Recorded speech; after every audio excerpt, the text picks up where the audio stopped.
Wow. Good day. Good day, beloved, and welcome to Mental Health and You.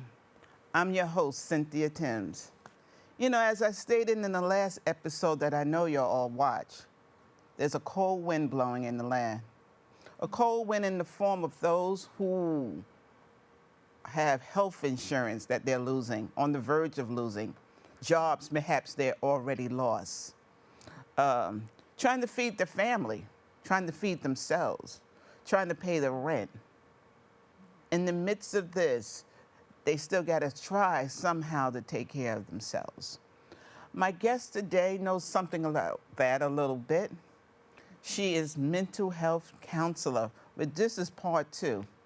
Mental health counselor, Pura Torres. Yes. And thank you. Thank you, Ms. Torres, for being a part of Mental Health and You again. Part 2, you know, I had to have you back on because when we last spoke, we spoke on the topic of my mental health, my faith, and this life. Because it seems that a lot of people are going through a lot of things right now where their mental health is being impacted big time. Their physical health is being impacted big time. And those two go together. You know something a little bit about that. Yeah, I do. And how to hold that together. So I needed to have you back on because you touched a lot of people. Well, I thank you. Thank you for having me again. You know, it's an honor. It's an honor to sit here with you because, you know, I look up to you a lot. You know, we've known each other for quite a number of years, and you know, I know you've had your struggles as well, and so you've really done great things. Well, you know, this is a work in progress. This life. Yeah. Our mental health, our physical health, just walking in this world, you know, navigating this life. It's a work in progress. Absolutely. So be that as it may, I'm losing some stuff here. Oh, it's right. It's right here. Thank you. You're welcome. Be that as it may, Ms. Torres, we're going to talk on the topic, my mental health, my faith, and this life. Yeah. We know, you know, in our last conversation, your faith has played a great deal. Yeah. In this walk. Yeah. Your struggles with mental health, your mental health struggles. Yeah. We talked about you growing up in a Mennonite family. Also, your biological family, which were Catholics in New York City. Yeah. So you had your Mennonite family, you had your Mennonite family in Pennsylvania, your Catholic family in New York City. Yeah. And just trying to navigate those two worlds. Yeah. Yeah. Yeah. Something I neglected, because you said something the last time, and those who didn't see it, please go back to part 1 of this. You talked about the onset of your mental health issues, your depression, as a little girl. And you talked about your grandmother passing away, your Mennonite grandmother. Yeah. I think you were about 11 years old. Yes, that's right. I was 11. So I wanted to follow up on that because, you know, we've talked about it on this show, about the impact of grief on mental health. Yeah. I mean, you know, it's complex. Sometimes we're feeling good. Sometimes we're feeling bad. Sometimes we don't know how we're feeling. Yeah. What part did grief play in your mental health? Well, you know, grief played a big part in it. I think it was it was part of like the catalyst for a lot of things. My Mennonite grandmother was actually the first person that I lost, like the first real significant person in my life that I lost. Yeah. And then like a few years later, I lost my father. And your biological father? My biological father, yes. And he was my best friend. So that threw me for a loop, and I attempted again then.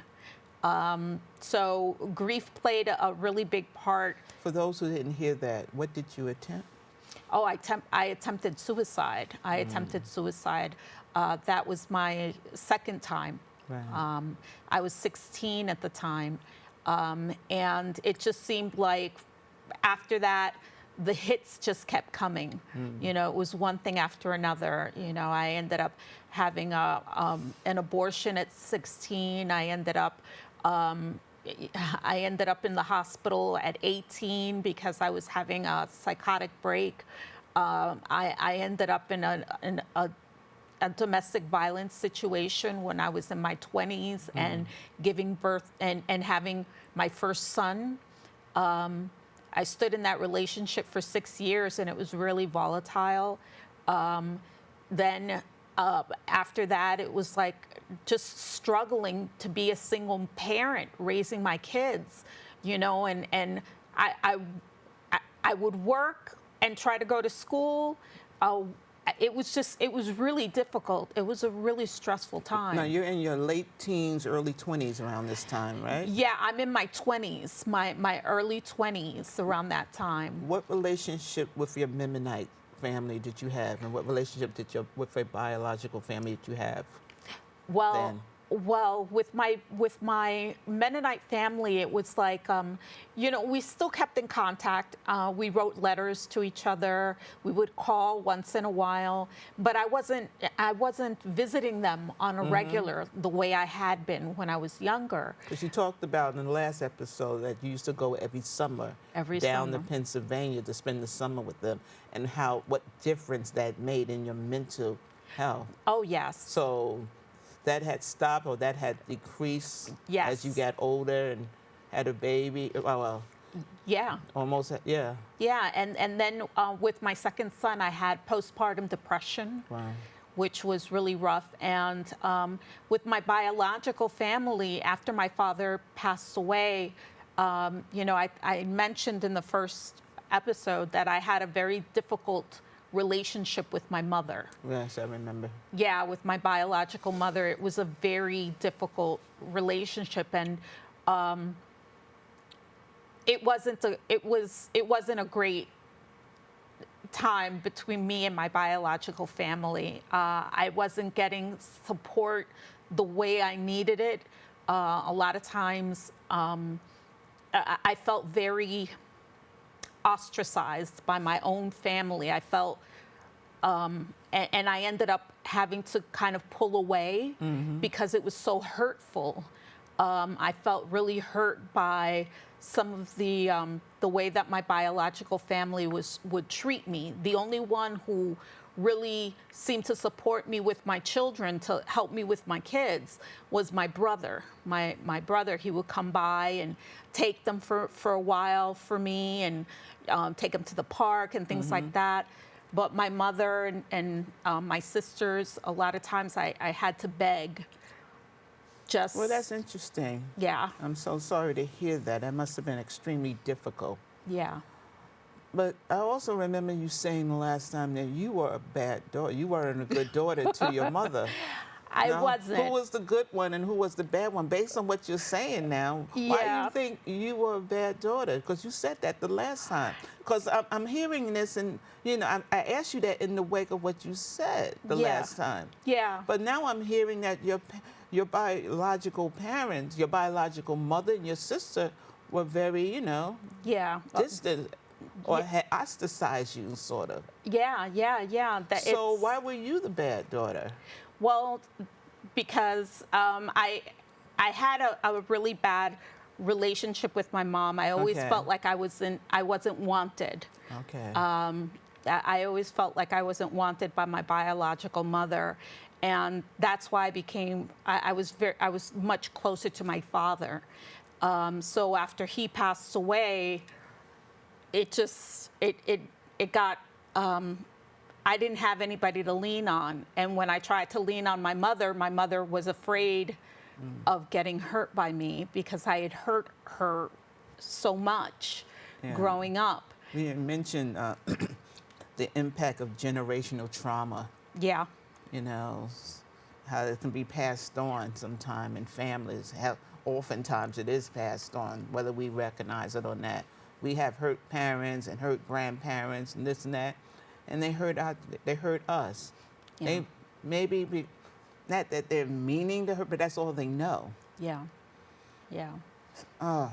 So in the midst of all of this, where are you finding support, if anywhere? Like I said, just my brother, and my faith. I mean, Yes. I held on and I prayed every day and I read the Bible every day. That was the only thing that was keeping me together, really, Right. at that time. And then, as time went on, I finally was able to get out of that relationship with my son's father, who was abusive. I tried to go back to school. It just wasn't working. It was really stressful. It was a really stressful time, and trying to, raise my two sons. It was just really hard, and my mental health wasn't. I wasn't well. Let's just say I wasn't well. The stress from trying to do full-time school Yes. and work Yes. and raise two young ones was so much that a lot of times I ended up having to leave school for like a year or so. It took me years to finish my AS, my 2-year degree. It took me 6 years to finish my 2-year. In the midst of this, did you ever reach out to your Mennonite family to maybe let them know or bring them into the fold of what was going on in New York City? Not really. I mean, I always felt like, I didn't want to be a burden. Okay. And I think that goes along with that sense of desperation, like when I would be really depressed and suicidal and have suicidal thoughts about being a burden. I didn't want to be a burden to anybody. I didn't want to bring anybody down with me. So it was like when I did reach out to them, and I didn't try to tell them too much of like what was really going on. Yes. It was only, very light things. Understand. Understand. You're going through so much, but in the midst of that, you still have your faith. You're holding on to your faith. Yes. And you just mentioned, you talked about how your faith was so important to you. Yeah. You had the suicide attempts. You're a single mother. Yeah. You're coming out of an abusive relationship. Yeah. You had the distance of your mother and your sister. Your biological father was gone. Yeah. Your Mennonite grandmother was gone. Yeah. And then, we still got this world, but this is your world. Yeah. This is your world. I call it the end, this life, because this is part of yes. Yeah. Because you have your faith, but we still got to walk out the door in the morning. Yeah. And sometimes try to act like we're all got it and then some. We all put on this mask we talk about in peer support or emotional support every day. We all put this mask on, y'all, where we try to walk out into the world acting like we got it together, but we really don't. Yeah.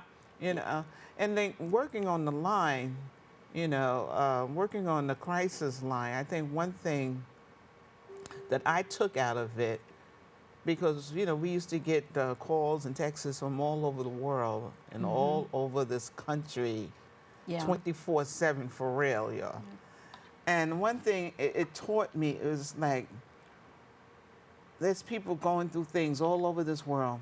One thing I took out of the line was that there was a great training in the human condition. I started to look at people differently. Yeah. Because I used to pray something awful before I went on the line. I used to pray, do everything I could, meditate, drink coffee, pray, whatever. Yeah. And then you go walk out into this field, this world. You get on a train, you're seeing people a certain way. And then you get to the line, and there's people on the line going through so much. Yeah. Whether they're rich, they're poor, what nationality, it didn't matter.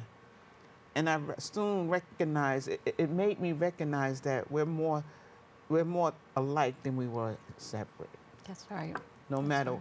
you can be a doctor, you can be a lawyer, or you can be a homeless person on the street. That's right. That's right. Yeah. Yeah. So I just want to share that, because the complexities of the human emotion, the complexities of this life. Yeah. Uh, I always say to my, Yes. I always say like, and I wrote it in an essay for graduate school when I decided to go Yes. back to graduate school, is that I'll never forget sitting on the train and seeing this young woman who Yes. was talking to herself and just, you could tell that there was something going on.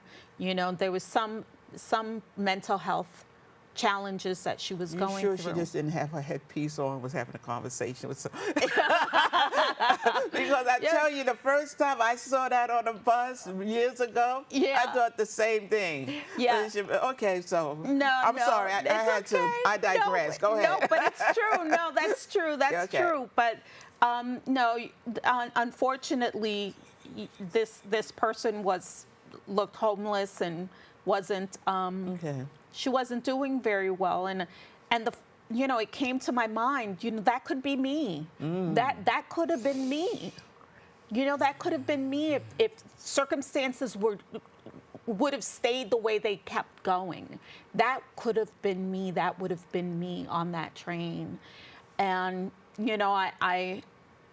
my heart just went out, and I just was like, I wanted to be able to use everything that I've gone through, all the grief, all the struggles, all the tragedies in my life. I wanted to use that for the betterment of others, to let them know they're not alone. You're not alone. So you became a mental health, you became a certified peer specialist first. I did. I became a certified peer specialist first. That was like, somebody had recommended that I try doing that. Yes. And, they knew a little bit of my story of what I've gone through.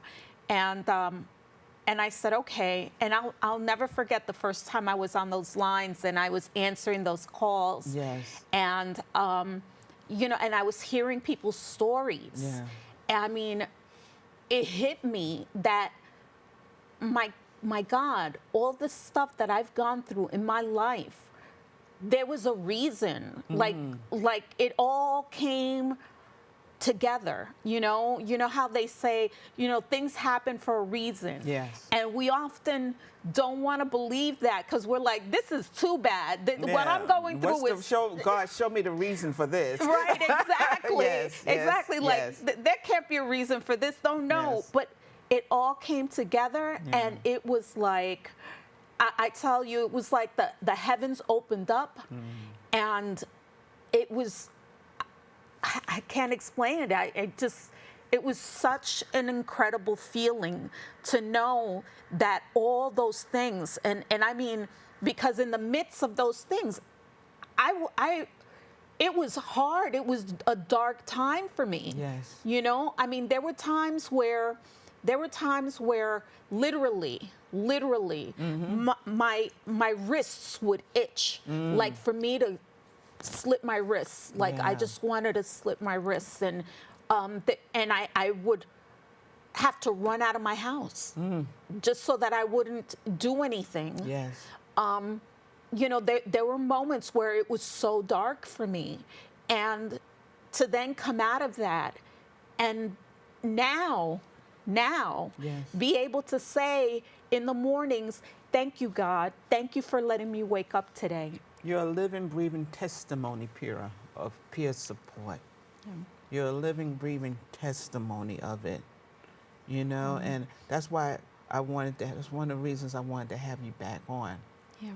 Because as peer specialists, that's part of our job, Yeah. to let Yeah. people know, hopefully to show people that there's hope, there's life, Yeah. there's a reason to keep going even when you don't want to. Yeah. You talked about your faith helping you. Yeah. You know, my faith has played a part in this walk with me. You talked about losing your father, what that Yeah. meant to you, your Mennonite grandmother. And I Yeah. remember as a younger woman, losing my mother and losing my father a little over 2 years apart. Wow. And like you, I wanted to know, it's like I was walking in a daze, particularly with my mother, because her and I had been so close. I've talked about her sometimes. I think I do this because of her. Yeah. She was a woman of faith. She was a deaconess in the church. My father, I got some things from too, but it was my mother who gave me the glory and the beauty of art and writing, public speaking. And we talked about the impact of grief, Yeah. Yeah. and that cannot be underestimated because we're all grieving something. It's true. Particularly, I bring it up to this day, we're all grieving something. Yeah. Whether it's a parent, a grandmother, I dare say the loss of our innocence, our jobs, our way of life. Yeah. Some of us are still grieving and still losing. Who am I talking to right now? Yeah. Some people, Pura, they can't even put the food on the table. Yeah. Some people want to know or trying to figure out what type of holidays, if anything, I'm going to have, Yeah. because my food supply is on the verge of being taken away. Some people want to know how I'm going to pay my rent. Am I going to end up in the street somewhere because their mortgage or their rent money, because they done lost their job or on the verge of losing their job. Grief, y'all, comes in so many ways, so many forms, Yeah. you know. It's true. So It's true. what you do is important, you know, and that's why I think that's what keeps me going, why I come here and I talk, because I want y'all to know that there's hope even in the midst of darkness. Absolutely. You are a living, breathing testimony of that. I Yeah. want to thank you so much for sharing. Oh, absolutely. Absolutely. Now, you're a mental health counselor, not only a peer specialist. Yeah. You decided to stay in this profession. You didn't run away. You wanted to get even deeper, if that's possible. Become a mental health counselor. Yeah. So yeah. what made you after all of that still want to Well, take that next move? you know, it's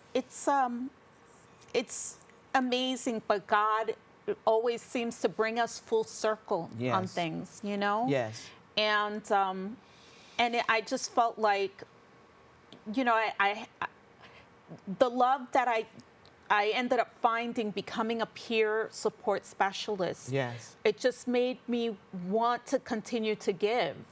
And, you know, I've always wanted to serve in some way, you know, and I know how deep that dark hole can be. I've been in that dark place. And, you know, God saw me through that, and I felt like it's been a calling, you know. How can people find you?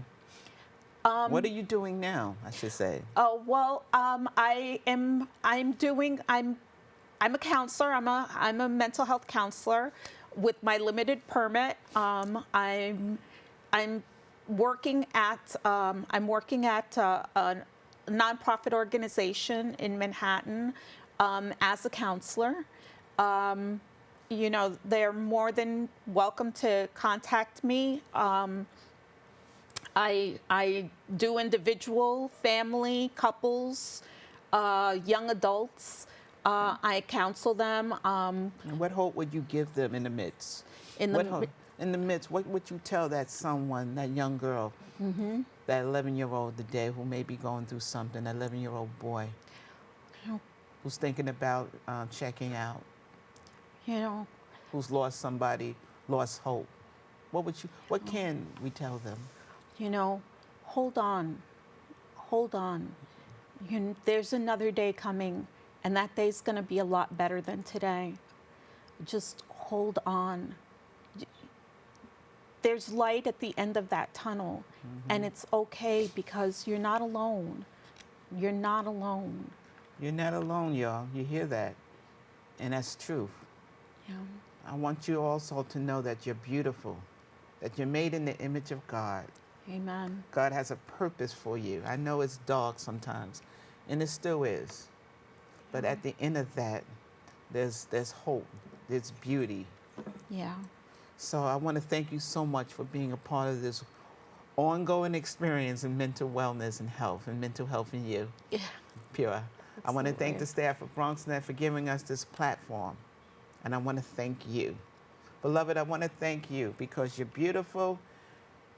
And I want you to know that. So for mental health in you, I'm your host, Cynthia Timms. Now, thank you so much. See you next time. God bless. Thank you.